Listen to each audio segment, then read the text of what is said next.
With 80% of Somalia said to be liberated from Al-Shabaab, Somalia is finally on the road to peace. President Hassan Sheikh Mahmoud, elected in 2012, vowed to complete the country's transition to democracy by 2016, promising to deliver a nationwide one-man, one-vote election next year. But a few months to go, this is the reality. That will not be possible in 2016. Time, he argues, is too little, and the security situation still fragile. Speaking to Citizen TV on phone from Washington, D.C., the spokesperson of the Office of the President of Somalia, Dawood Awais, said the technical procedures required for the universal suffrage one-man, one-vote format cannot be implemented by August 2016. There was supposed to be a referendum, there was supposed to be a registration of the voters. All these procedures were not carried out. So because of the time left, it's not possible to say that an election of one-man, one-vote can be held in Somalia next year. What options do the Somali people have? To decide what kind of election will depend the views that people will give.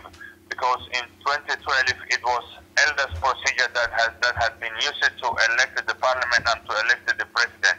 So now people are discussing to have more democratic system that can be more likely close to an election or maybe transition to a full democracy. Fadumo Dayib, a graduate of the Harvard Kennedy School of Government and a mother of four, has declared her interest to challenge President Mohamud in the upcoming contest and possibly become Somalia's first female president.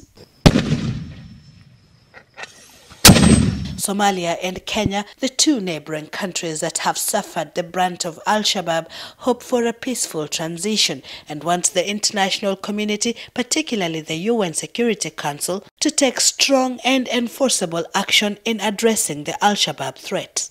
We must collectively address the radicalization of the youth as the pipeline for global terrorism, as well as its financing at the grassroots level, where most of the youth are radicalized.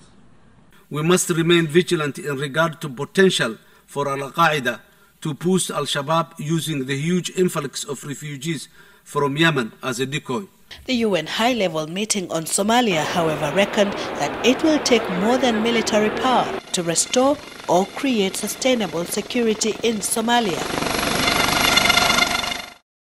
The election in 2016, whichever way the people decide to conduct it, remains highly significant, coming nearly half a century since Somalis voted in a genuinely popular election back in 1969.